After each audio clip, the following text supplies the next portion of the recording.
The Reality of Jinn in the Koran and Sunnah by Dr. Yasir Qadhi. This is a guy with a doctorate who is going to talk about the reality of genies. To underline that point, let's have a look. Genie 1. Islamic mythology, Jinn. Jinn first appeared in the Quran, written 500 AD, in which they are not demons, they are a type of creation made by God or Allah to be more like humans than angels. They've got free will, but a lot more powers than humans have. In the Quran, Satan is a jinn who refused to kneel to humankind, so he's not actually a fallen angel. The jinn reappear where we get our stories of genies from in Arabian Nights, or what sometimes called 1001 Arabian Tales, and it is a massive book of Persian and Middle Eastern fables, fairy tales and things like this. It was never meant to be anything other than that, and as it's a collection of tales, it's grown over the years from 600 AD to 1100 AD. The earliest tales were added to the collection, put into the collection, and this is where you get Aladdin, Sinbad and Ali Baba, these strange stories. And genies appeared there, the classic coming out of a lamp to grant 3 wishes and earn their freedom genie being passed from owner to owner. And that's pretty much it. You may think that Western culture would have bastardized this thing out of all proportion, but that's pretty much taken from ancient Arabian fairy tales. The 3 wish granting genie is pretty much the same thing. Although there is some crossover. The Wishmaster movies have a jinn as the bad guy, and he could have been as big as Freddy and Jason had they not fucked up the sequel something chronic. It was quite a good idea. The jinn grants wishes, so many wishes, and he gets your soul.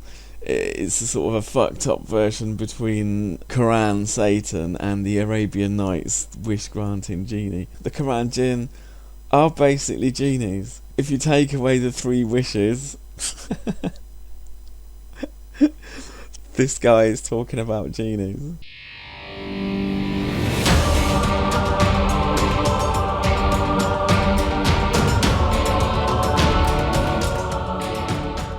A 100,000 subscribers. Yasir Cat. What the fuck?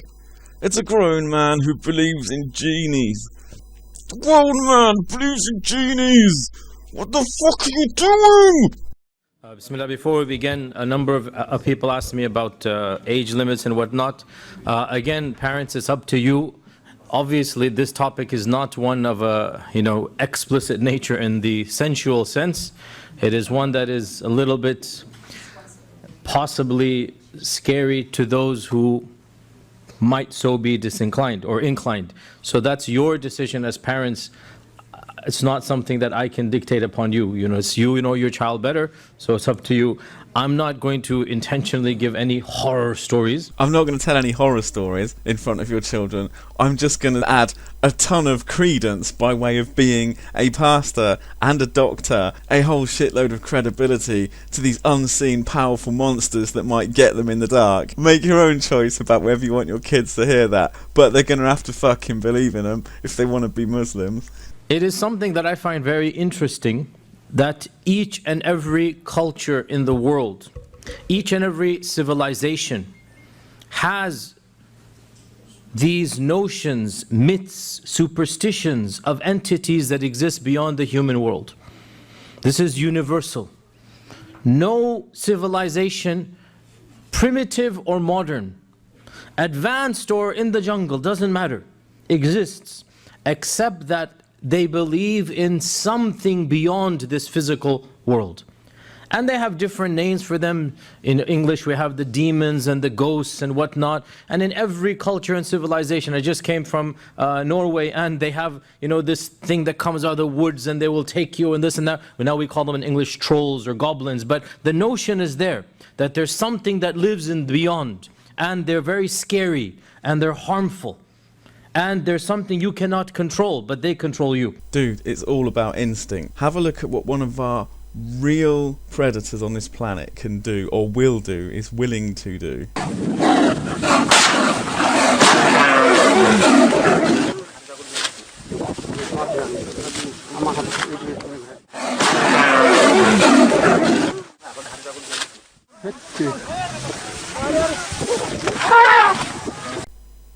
That cunt came out of nowhere. They barely saw it in the grass. If the guy hadn't been on the elephant, he would have been done for. One swipey bite and his arm's bleeding to fuck. We have real threats on this planet. A snake, a tiger, a lion, a cougar, a wolf. There are many things that will make a mess out of a human being. And we've evolved alongside them. We haven't always been in our little brick caves with them mostly wiped out and agriculture for miles around. There are instinctive reasons to react to certain places. Look at this. Instantly aesthetically pleasing. This is beautiful. This will be a beautiful place to live, a beautiful place to work. We're very at ease just looking at a picture of that. Now compare it to this. Instantly foreboding. It's a much different situation. When you're standing on the pasture and you can see for miles around, you're safe. When you're standing in here, it's very easy to lose your bearings. You can't see shit. The mist is making it even worse. Anything could get you in there. When you walk through a forest like this, alone, at dusk, you start to shit yourself. And it's not because there's something there, it's because your instincts are telling you you are so disadvantaged right now, you need to find some open ground so that you can see shit coming. And people aren't happy with that explanation. A guy walks through a forest, finds he's shitting himself by the time he reaches the other side. He doesn't want to say, I was shitting myself for no reason. He'd rather believe, I'm fucking sure there was something in there. I felt watched. There must be something in the woods. And this is where these fucking stories come from. And it is interesting, you go to the native Indians, they believe this. You go to the Aborigines, they believe this. You go to, even in this day and age, we're living in the 21st century America. Look at Hollywood and how many movies are dedicated to the supernatural. Dude, we don't believe them. We don't believe in the trolls and the pixies and the fairies. We don't believe the movies dedicated to supernatural. Some of these tales have got a morality and ethics to them. Like fairy tales, they teach us not just that dragons exist, but that we can beat them, kind of thing. They've got a purpose outside of trying to explain the world. They're not scientific journals. They're just some shit that we watch on the big screen to get thrills. The possessions to, The Exorcist and its, genre. All of this to this day. And this is, we are supposed to be the pinnacle of civilization. But this notion of some entities or some realities living in worlds that are simultaneous to us, but yet not quite our world, right? This is something that is ingrained in all of humanity. From our perspective, of course, this shows us that the reason why all cultures agree is because it is real. Oh shit, man. What exactly are you a doctor in? Oh, no fucking way. A Master's in Islamic Creed, Bachelor of Arts in Islamic Sciences, Associate's degree in Arabic language, PhD in Islamic Studies, a Master's of Philosophy in Islamic Studies, a Bachelor of Science in Chemical Engineering. That's the only decent thing you did. You have got qualification upon qualification of studying the Koran. No fucking way. And you're the Dean of Academic Affairs of the Al-Maghrib Institute. You have got a PhD in studying myths. Any undergraduate history student could have told you the difference between primary and secondary sources of data. It's a difference of credibility. Primary data are those that have never been collected before and are collected solely for the purpose of your investigation, whereas secondary data, for you, may have been collected as per the requirement of the owner's investigation. Use of secondary data is highly advisable if and only if they can be modelled according to your requirement. Unless otherwise, there is a special purpose of conducting a primary data research despite the time and cost factors. What this means is, if you want to do an investigation into the Jinn, you need to go to the world of the Jinn and fucking find out about them direct. Primary data would be samples observing behaviour. In historical terms, your primary data are fossils or receipts for financial transactions, things like corn sales, from which you'd know the price of corn in a particular year, and you'd be able to extrapolate a certain amount of market or environmental data from that. Those are primary bits of data. Secondary bits of data tends to be shit written down by someone else. Somebody who's written something, you've got their own axe to grind, and you can't necessarily read into it what level of truth or accuracy they have. This is why when you read a scientific paper, they include the methods. Without the methods, a scientific paper itself would be secondary data. It sort of switches in as primary data by giving you the scientific methods. So you give you the methods, you can actually go out and reconstruct the primary findings for yourself. Without the methods, you only have secondary data. You know, this is one of the reasons why a scientific discovery has to include methods, has to have repeatable results. When you're looking at a piece of writing like the Koran, you don't have methods. The guy who wrote the Koran says that there were Jinn in King Solomon's court.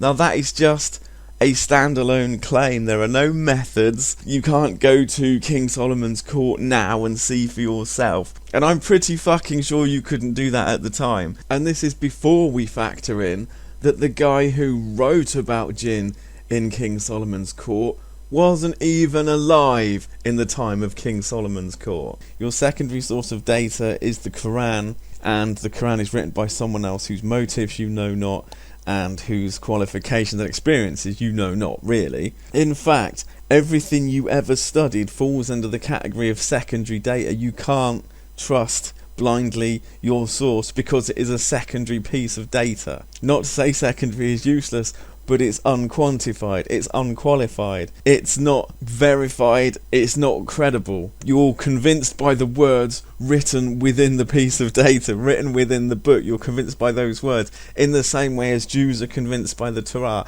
in the same way as Christians are convinced by the Bible. There's nothing special about the book that you've chosen to study like this. It's almost heartbreaking. How can you be intelligent enough to go all the way through and get a PhD and never fucking realise this? From our perspective, we say the reason why each and every civilization believes in spiritual entities, and they are generally speaking spiritual entities, ghosts or demons or ghouls or whatnot, they believe in them because they are real and these societies experience them.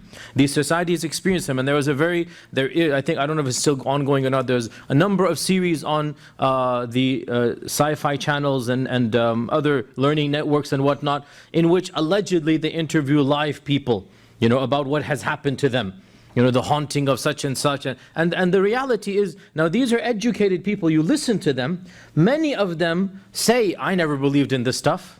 I was raised as a very, modern, very educated person. I never believed this could happen. But then what are you going to do when, XYZ begins to happen, right? And from our perspective, we look at all of this, we read all of this, and it fits in perfectly with our worldview. It fits in with your worldview because there's not a shred of evidence. You're talking about programs made for entertainment. You're talking about groups of subjects that you have no control subjects for. If you want to prove a haunting, you send 3 different groups of people in there. A group who believes it's haunted, a group who doesn't, and a group who's just made up of dumb fucks sent in there without any expectation. They're your control group. And if things happen to the people who believe that don't happen to the control group, then the people who believe are talking shit. This is how you investigate. If you want to investigate on such a numpty and flawed human level, you would do it like that. Otherwise, you want to get a biopsy from a jinn's brain. You want to bring in a piece of fucking material or energy or whatever and study it. You want to catch them on film, put them in jail, freeze them. You want to have real fucking evidence. There's a reason why Haunted House on the Sci-Fi Channel doesn't get published in Scientific America every week. What you're talking about is idiots talking into cameras for entertainment purposes. Or films, you're talking about movies and you're talking about fairy tales. Dude, this does not pass as science, this does not pass as evidence. Fuck me. How can you not know this? In all honesty, for the believer, for the mu'min, all of these stories of the other nationalities and other groups should actually increase his or her iman. That in reality, this is a sign of our iman, of our religion being true. One of the signs of our religion being true, it explains even the supernatural and the paranormal. So the Quran makes unsubstantiated bullshit claims, and the religion spawned from it listens to unsubstantiated bullshit claims from other sources and say those verify what's in the Quran. It is an entity that is completely hidden from the eyes of men. We do not see them. They are in a world that is beyond our physical world that we inhabit. And Allah Azza wa Jal mentions jinn in the Quran, and our Prophet ﷺ talks a little bit about the jinn. We don't have that many ahadith about the jinn, and therefore the fact of the matter is we have to take what we can from the Quran and Sunnah. That is going to take it as a fact. The rest is folklore and legend, and we don't base our religion on folklore and legend. Oh God. What is it based on then? Evidence and proof. The religion does have to be based on a 1500-year-old book of tales filled with wild stories. How was that not based on folklore? The Quran is very explicit. The Quran is very explicit that before we existed, the jinn existed. Before Allah created Adam, He had created the jinn. Allah says in the Quran, وَلَقَدْ خَلَقْنَا الْإِنسَانَ مِنْ صَلْصَالٍ مِنْ حَمَإٍ مَسْنُونٍ. We created man from a type of hard clay, rock that had become rock solid, that you could knock on it and it would reverberate. وَالْجَانَّ خَلَقْنَاهُ مِنْ قَبْلُ مِنْ نَارِ السَّمُومِ. And the Jan, the plural of jinn is Jan. And the Jan we had created before that. This is now Quran here. I'm going to add my own theory, take it or leave it. And this is not a fact, this is my theory, my understanding of my own understanding of the Quran and Sunnah and my own interactions with this species. Oh, now it's a species that you've interacted with. Dude, you don't get to classify species like that. That's a major scientific discovery. Now, let's have a look. Let's have a look if you had. I'll classify it as an invertebrate because it doesn't have a backbone. There we go. I wonder why I've never seen this before.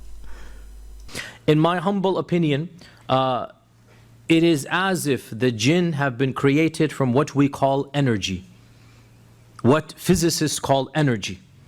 They are on the energy spectrum, and this demonstrates when non-Muslim ghost hunters, if you see the documentaries or TLC channel or whatever, right? When they go to a house and they want to see are there any haunted spirits, what do? And these are people that have never studied the Quran and Sunnah. They don't believe in the Quran and Sunnah. But experience has taught them that you can detect on the electromagnetic scale, you can detect on these, they have their counters that have energy readings in them, right? And also, other things prove this as well. And if you look at the characteristics of the Quran and Sunnah of the jinn, these are the characteristics of energy.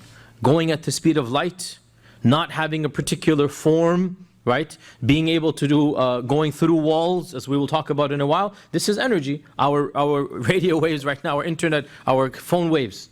They're coming through the walls here. There's a type of energy on the spectrum. I get you. They're made out of energy, something on the electromagnetic spectrum. Like microwaves from your phone that go through walls and shit. So they're doomed to travel at near light speed, just in one direction until they bounce off something somewhere out there in the cosmos. I don't think that's much to worry about. Or maybe I'm just not looking at this close enough. Let's look at another one. Is it there? Is the genie wave there? Can we detect these bastards? Oh, there it is. Brilliant. So of the modern things that we know of, is that there are unexplained lights that many cameras have captured around the world. And this is a well-known phenomenon. You find it on YouTube all the time. You might think this is an ordinary microwave, but it's not. This is worth billions. This has got genie power. The genie waves come into the food, rushing through it, irritating the bollocks out of whatever you've got in there, really annoying it until the food gets mega hot. This is a fantastic invention. I am the face that stares back at you from the shadowed mirror. The hollowness at the heart of all your hopes, Alexandra. I am despair. And you look at these things, and sometimes once in a while it'll even make local news networks, right? That there was a strange light over this restaurant, and the camera captured it, and they put it on the local news. Ah shit, I burnt my mouth on a Genie Wave burger. While I recover from that, this cunt can rob my lamp. And when you look at these things, That Genie is a debunker! I knew it! In your face, motherfucker, debunker. Genie's gonna help me. What's my first wish? My first wish is for a big golden gavel, just like my silver surfing little debunker there. A big golden gavel to smack you round fucking head with. Damn, this shit works. by and large, what are they? They're orbs of light, just floating around here and there, and they just pause here, go there, and then they just go away. And therefore, the camera is capturing a spectrum of energy, which is light. It's capturing something like this, and then we as human beings are aghast. What is this? But in reality, it's nothing. It's simply, wandering jinn, whatever, and it does not realize it's being videotaped or whatnot. Just a wandering jinn. He doesn't realise he's been videotaped. I think I smacked this bloke round the head too hard. I don't need him anyway. Fuck him. We don't need him to do our jinn research. Let's do it ourselves. Okay, let's do an Einstein thought experiment. Based on maybe, it's not so much whether genies exist or not. So even if they do exist, if they can't actually do anything, it doesn't matter. So, are genies useless or not? Let's find out. If the answer to all these questions is no, then genies are actually fucking useless.